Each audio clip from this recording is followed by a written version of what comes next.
சனாஸ்கா பெரிய டாஸ்கா இருக்கு உங்க பேர்லாம் கூப்பிடுறது. சனாஸ்கா அவர்கள் ரொம்ப இயல்பா. அப்புறம் அந்த ஏரியாவில் ஃபுல்லாக 2000 மரக்கன்றுகள் ரோபசங்கமம் அவர்களோட ஆத்மா சாந்தி அடைகிறதுக்கு 2000 மரக்கன்றுகள் அந்த ஏரியா ஃபுல்லாக ஒரு வாரத்தில் ஊனிட்டாங்க. இன்னைக்கு வந்து ஊன வச்ச ஆரம்பிச்சு அன்னை இமானனோட அது 3வது படமோ 4வது படமோ பண்ணுறேங்க. எல்லா படமுமே சாங்ஸ் ரொம்ப அருமையாக பண்ணியிருந்தாங்க. எல்லா படமே ஹிட்டு படம் வேறு. அந்த வரிசையில் இந்த வடம் படத்துக்கு ஏன்னா முந்தானதான் படம் பார்த்தேன், ரொம்ப அருமையாக இருந்தது. ஒரு நட்டியானே சொன்ன மாதிரி இந்த படத்துக்கு ரொம்ப உயிர் கொடுத்துருக்காரு, அதுதான் சொல்லலாம். அதே மாதிரி சாங்கும் ரொம்ப ரொம்ப அருமையாக போட்டிருக்காங்க. இந்த பாண்டிமணி சாங் வந்து இப்போ வந்து இந்த மதுரை சைடு இப்போ மஞ்சு வரத்து நடக்கிற எல்லா இடத்துலையும் இந்த பாட்டு தான் போடுறாங்க. வடமாடு மஞ்சு வரத்தில் இருந்து எனக்கு கூட ஃபோன் பண்ணாங்க, நேற்று பாட்டு சூப்பர்னுட்டு எனக்கு வீடியோலாம் அனுப்பிச்சி விட்டு, அந்த பசங்கள்லாம் அந்த சாங் கேட்டாலே நல்ல வைப்பு, நல்ல உற்சாகமாகறானுங்க. அந்த அளவுக்கு இந்த படத்தில் வந்து அருமையான சாங் போட்டு கொடுத்துருக்கீங்க. Super super. அப்புறம் வந்து ஜெகன் அண்ணன் அவர்கள் ரத்தத்தின் ரத்தம் இங்கே உட்காந்தீங்க, இப்படியே நோட் பண்ணிங்கன்னா இப்போ அங்கே போயிட்டீங்க. என் ரத்தன் ஜெகன் அண்ணன் என்றைக்குமே சிரிச்ச முகத்தோட என்னை அன்பா அரவணைக்கிறதுல, நான் கீழே இருந்தாலும் சரி, தோன்று இருந்தாலும் சரி, சந்தோஷமா இருந்தாலும் சரி, என்னைக்கு என்னை ஒரே மாதிரி பார்க்குறேன், ஒரே மாதிரி நேசிக்கிற ஆள் எங்கள் அண்ணன் அன்பண்ணன். அப்புறம் மூர்த்தி அண்ணன் சொன்னார், இந்த படத்தில் நல்லா மாசாக நடிச்சிருக்கீங்க, அடுத்து மாஸ் ஹீரோனும். எனக்கு மாஸ் ஹீரோலாம் வேணாம், நல்ல மனசுள்ள ஹீரோவாக இருந்தால் போதும். ஏன்னா என் சக்தி என்னன்னு எனக்கு தெரியும். அதனால் ஆண்டவன் வந்து இந்த அளவுக்கு வச்சுருந்தாலே எனக்கு போதும். நம்மளை நம்பி பணம் போடுற தயாரிப்பாளருக்கு நல்ல 4 காசு லாபத்தை கொடுத்தா போதும். அந்த அளவுக்கு என்னை ஆண்டவன் சிந்தனை போதும். அப்புறம் வந்து என் அன்பு பங்காளி சரவண சக்தி பங்காளி, அவரோட நிறைய படம் நடிச்சிருக்கேன். அந்த வருஷத்தில் இந்த படமும் ரொம்ப அருமையாக பண்ணியிருக்கிறாங்க. அப்புறம் வந்து ஏன்னா ஆர்டர் கட் ஆயிரும், அதுக்காக தான் இங்கிட்டு இருந்து இப்படி வரேன்.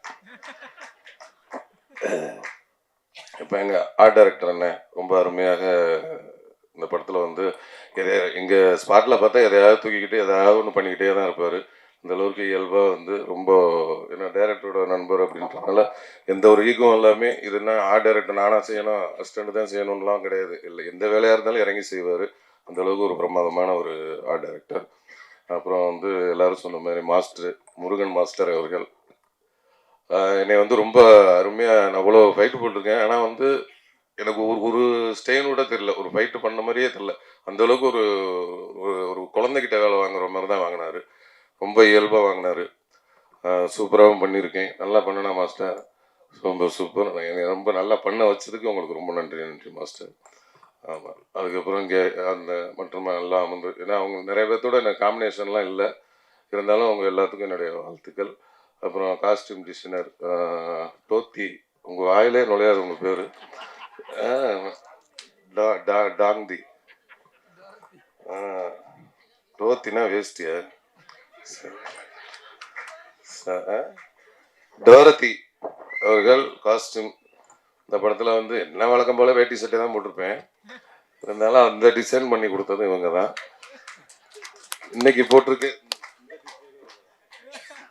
ஆனால் வேட்டியும் பனியன் மட்டும் இவங்க, கீழே பேண்ட் வந்து எங்கள் வீட்டுக்காரம்மா, அவங்க செலெக்ஷன். அவங்க கோச்சுக்கான்னு சொல்ல, உண்மையிலே தான் சொல்கிறேன். அப்புறம் வந்து உங்களுக்கு கதாநாயகி சனாஸ்கா, பெரிய டாஸ்கா இருக்கு உங்க பேர்லாம் கூப்பிடுறது. சனாஸ்கா அவர்கள் ரொம்ப இயல்பா நடிச்சிருந்தாங்க. ஏன்னா நிறைய எனக்கு அவங்க இந்த மாடு, எனக்கு தம்பி பாலசரவணன் அவர்கள் எல்லாத்துக்கும் எங்கள் ஆளுவத்துக்கும் இந்த மாடோட தான் பெரிய டாஸ்காக இருக்கும். அது மாதிரி வந்து அந்த பாண்டிமணிங்கிற மாடு, அவங்க இன்னைக்கு கால் செட் இல்லைன்னா அவங்களும் இன்னைக்கு வந்திருப்பாங்க. அவங்க வந்து இன்னைக்கு வடமாடு மஞ்சுவரத்தில் இருக்கிறாங்க, அதனால இன்னைக்கு வர முடியல. 6ஆம் தேதி மதுரை கால் சீட் கொடுத்துருக்காரு பாண்டிமணி, அதனால் அங்கே வந்துடுவார். அதனால் அங்கே அவரை பார்த்துக்குவோம். அதனால் எங்களுக்கு காம்பினேஷன் ரொம்ப அருமையாக பண்ணியிருந்தாங்க. நட்டியானே சொன்ன மாதிரி இந்த இன்ட்ரோல் பிளாக்கில் ஒரு இதாக காமிச்சிருக்கிறாங்க. சூப்பர், நல்லா பண்ணியிருக்காங்க. அப்புறம் வந்து எடிட்டர் சார் ரொம்ப அருமையாக பண்ணியிருக்காங்க. நேற்று வரையும் கட்டு இதை மாற்று அதை மாற்றுன்னு சொல்லிட்டு இருந்தார். நேற்று வரையும் இன்னைக்கு வரையும் அதை அந்த படத்தில் வந்து ஒர்க் பண்ணிக்கிட்டே இருக்கார். அவரோட ஒர்க்குங்க ரொம்ப சூப்பர். எங்கள் அக்கா தீபா அக்கா எப்பவுமே அவங்க வந்து நேரில் வந்து நல்லா சிரிச்ச முகமாக இருப்பாங்க. அண்ணன் சொன்ன மாதிரி படத்தில் நிறைய பக்கெட் கணக்கில் அழுவாங்க. அந்த ஏஜுக்கும் போவாங்க, இந்த ஏஜுக்கும் போவாங்க. ரொம்ப அருமைக்கா, அவங்களோட சேர்ந்து பணியாற்றுறதுல ரொம்ப சந்தோஷம்க்கா. அப்புறம் அண்ணன் அங்க இருந்தீங்களா, இங்க இருந்தீங்களா, நட்டி அண்ணன் அவர்கள், அவரோட சேர்ந்து நான் வந்து இது முதல் படம் பணியாற்றுறேன். ரொம்ப சந்தோஷமா இருந்துச்சு. ஏன்னா அவங்க அவ்வளோ பெரிய சீனியர் கேமராமேனாக இருக்கட்டும், ஆக்டராக இருக்கட்டும், என்னோட ரொம்ப ரொம்ப சீனியர். அவங்களோட எனக்கு வந்து 2 பேரும் தனித்தனியாக சண்டை போட்டு 2 பேரும் ஒன்றா சண்டை போட்டுக்கிற மாதிரி சீக்வன்ஸு. எனக்கா பயமாக இருக்குது, ஐயோ அண்ணன் கூட எப்பட்றா அப்படின்ட்டு. அது மழை வேற பண்ணேன்னா, அதெல்லாம் ஒன்றும் இல்லைன்னு சொல்லி தட்டி கொடுத்து உற்சாகமாக வேலை வாங்கினாரு. அதெல்லாம் ஒன்றும் கிடையாதுப்பா, நீ வாட்டில் அடிப்பா, அடிக்கணுமா அடி, என்ன வேணுமோ பண்ணி, மிதிக்கணுமா மிதி அப்படின்னு ரொம்ப ஃப்ரீடம் கொடுத்தாரு. ரொம்ப வந்து ரொம்ப நன்றினே. எந்த ஒரு இதுவும் இது பண்ணாமே ரொம்ப ஃப்ரீடம் கொடுத்தாரு. அவர் வந்து ஒரு இசைக்கலா ரசிகன்னு கூட சொல்லலாம். நிறைய சாங்ஸ் கேட்கறதுல ரொம்ப ஒரு, அவர் என்ன சாங், பழைய சாங்லேருந்து இந்த சாங் வரை என்ன சாங் கேட்டாலும் அது வந்து பாடக்கூடியவர். சூப்பர். அவங்களோட சேர்ந்து வேலை செஞ்சதில் ரொம்ப நன்றிண்ணே. அதுக்கப்புறம் வந்து கேமராமேன் சார் பிரசன்னா அவர்கள் ரொம்ப வந்து ஒரு ஜாலியான டைப்பு. என்னப்பா அவரெல்லாம் எடுத்துருவாரு, அந்த ரேஞ்சிலே தான் இருப்பார். அப்படியே உட்காந்து ஒரு காதில் ஒன்று மாட்டிக்குவாங்க. ஒரு 5-6 பேர் இருக்காங்க அவங்க செட்டு, இந்த அசிஸ்டண்ட்டு, போக்குவரத்து, கேமரான்ட்டு ஒரு 5-6 பேர் இந்த காதில் ஒன்று மாட்டிக்கிட்டு மைக்கில் ஒன்று பேசுவாங்கள்ல, இவங்களுக்குள்ளேயே பேசிக்குவாங்க. ஆனால் வேலை நடந்துக்கிட்டே இருக்கும். அடுத்த இந்த ஷாட்டு முடிச்சிச்சுன்னா அடுத்த ஷாட்டுக்கு லைட் பண்ணிட்டு இருப்பாங்க. எப்படி நடக்குதுன்னு தெரில. ஆனால் என்னடா அப்படியே பார்த்தா இங்கே பேசுறது 6 பேர்த்துக்கும் கேட்கும் போல இருக்கு அப்படின்ட்டு நான் போய் ஒருத்தர் அசிஸ்டன்ட் இருந்து பிடிங்கி என் காதில் வாங்கி மாட்டிக்கிட்டு என்ன பேசுறேன்னு பார்த்தா நல்ல பொன்மொழிகளாக கேட்டுச்சு 2. ஏய் என்னடா கொடுத்துட்டேன். அவன் இன்னொருத்தருக்குள்ள விமலன் கேட்டுட்டு இருக்காரு அப்படின்னா, ஏய் அப்படியா அப்படின்னு பக்கத்தில் வந்தார். ஏப்பா அப்படிதான் பேசிக்குவீங்களா? ஐயா இல்லைன்னா ஜாலியாக பேசிக்குவோம் அப்படின்ட்டு. ஏன்னா அவங்க 6 பேரும் ஃப்ரெண்ட்ஸு போல இருக்கு. ஏன்னா ஃப்ரெண்ட்ஸ் இல்லைன்னா இந்த மாதிரி பேசுனதுக்கெல்லாம் வேலையை விட்டு ஓடிடுவாங்க. அந்த அளவுக்கு பேசினாரு. அது அப்படிதான் பிடிங்கி வாங்கி வச்சேன். அதுலேருந்து அதை தொடரதே இல்லை நான்.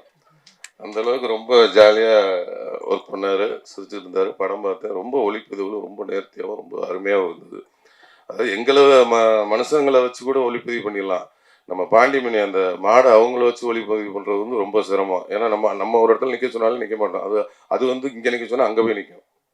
அதெல்லாம் சேர்த்து கரெக்டாக அது மூடுக்கு ஒளிப்பதிவு செஞ்சுருக்கிறாரு. ரொம்ப அந்த வடமாடு அந்த மேட்ச் எல்லாம் வந்து ரொம்ப அற்புதமாக படம் பிடிச்சிருக்கிறாரு. ரொம்ப ரொம்ப நன்றி. அப்புறம் டான்ஸ் மாஸ்டர் சதீஷ் மாஸ்டர், அந்த பாண்டிமணி சாங்கை வந்து இவர் தான் கோரியோகிராஃப் பண்ணார். அவரும் ரொம்ப அருமையாக பண்ணியிருக்காங்க. அப்புறம் இன்னொரு பாட்டு தினேஷ் மாஸ்டர் பண்ணியிருக்காங்க. அப்புறம் இன்னொரு பாட்டு தீனா மாஸ்டர் பண்ணியிருக்காங்க. அவங்களுக்கு நன்றி. அப்புறம் இன்னைக்கு வந்து இந்த விழாவுக்கு வர முடியாத ஒரு பாலசரவணன் தம்பி, அவங்க வந்து இன்னைக்கு வர முடியல, தாய் கிழவி ரிலீஸ்னால அங்கே மதுரைக்கு போயிருக்கிறாங்க. அதனால் இன்னைக்கு வர முடியல. அவருக்கும் இந்த படத்தில் வந்து ஒரு நன்றியை சொல்லிக்கிறேன். அப்புறம் வந்து டைரக்டர் சொல்லணுமா, அப்புறம் ப்ரொடியூசரை சொல்லணுமா? ப்ரொடியூசர் படத்தோட தயாரிப்பாளர் வந்து ராஜசேகர் அண்ணன். எல்லாரும் சொன்ன மாதிரி அவர் ஒரு குடும்பமாக யார்கிட்ட பழகினாலும் குடும்பமாக போல இருக்காரு.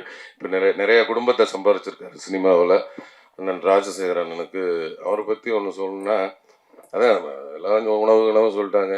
நான் ஒரு உண்மை சம்பவம் என்னென்னா, நான் வந்து நம்ம ரோபோ சங்கர் மாமா அவங்க வந்து மறைவுக்கு என்னால் வர முடியல. ஏன்னா அன்னைக்கு வந்து நான் வந்து குற்றாலத்தில் வடம் படப்பிடிப்பில் தான் இருந்தேன். அது கிரவுண்ட் சீனும் பெரிய பொருட்செலவு பண்ணி எடுத்துக்கிட்டு இருந்தாங்க. எனக்கு முதல் நாள் இரவு தான் வந்து இந்த மாதிரி தகவல் சொன்னாங்க. நான் போய் டைரக்டர்கிட்ட சொன்னேன். எப்படியும் விட மாட்டாங்கன்னு தெரியும், இருந்தாலும் கேட்டு பார்ப்போம், விட்டாங்கன்னா சந்தோஷம் அப்படின்ட்டு. அந்த மாதிரிங்க இந்த மாதிரி ஆகிப்போச்சு. அப்படியே விட்டிங்கன்னா காலைல பிள்ளைகிட்ட பிடிச்சிட்டு போய் அங்கே போய் பார்த்துட்டு ஈவினிங்கே நைட்டே போயிட்டு காலைல பார்த்துட்டு மத்தியானம் வந்துடுறேங்க அப்படின்னா, அப்படியா அப்படின்ட்டு. ஏன்னா அங்கே எவ்வளோ ஜூனியர் ஆர்டிஸ்ட் ஒரு 1000 பேர் இருக்காங்க. அந்த மாடு செட்டப்பு, மாடுபிடி வீரர்கள், அவ்வளோ மாடு சிவகங்கையிலேருந்து வந்து இறக்கிருக்கிறாங்க. அவ்வளோ ஆர்டிஸ்ட் காம்பினேஷன், இவ்வளோ இது கிட்டத்தட்ட ஒரு 12-13 லட்ச ரூபா 5 லட்ச ரூபா கிட்ட அன்னைக்கு ஒரு நாள் இல்லைன்னா அன்னைக்கு அவ்வளோ காலி. அந்த இருக்கும்போது நமக்கும் ஒரு கேட்கல, இருந்தாலும் கேட்டு பார்க்கலான்ட்டு வேற ஏதாவது சீன் இருக்கான்னு பார்த்தா வேற எந்த சீனும் இல்லை. அப்புறம் இல்லைன்னு சொல்லிட்டாங்க. சரி ஓகே அப்படின்ட்டு அடுத்த நாள் ஷூட்டிங்கை கண்டினியூ பண்ணி வர முடியாத சூழல். அதனால என் மனைவியை அனுப்பிச்சி விட்டு சரி ஓகே அப்படின்னு விட்டுட்டேன்.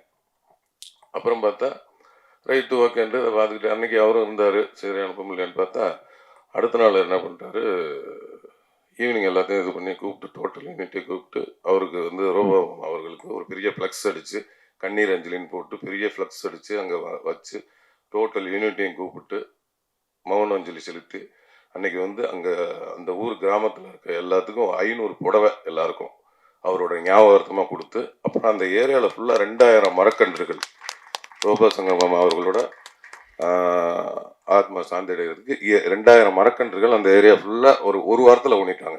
இன்னைக்கு வந்து ஊனை வச்சு ஆரம்பிச்சு ஒரு வாரத்தில் மரக்கன்று 2000 மரக்கன்று ஊனி 500 புடவை கொடுத்தாரு. அதை வந்து ரொம்ப இன்னைக்கு வந்து அவர் ஆத்மா சாந்தி அடை எனக்கு அன்னைக்கு இங்கே வராத ஒரு இதை அன்னைக்கு அங்கே போக்கிட்டாரு. அது ரொம்ப நன்றி. மற்றபடி அந்த மனசுக்காகவும் ரொம்ப கதையை செலக்ட் பண்ணியிருக்காங்க.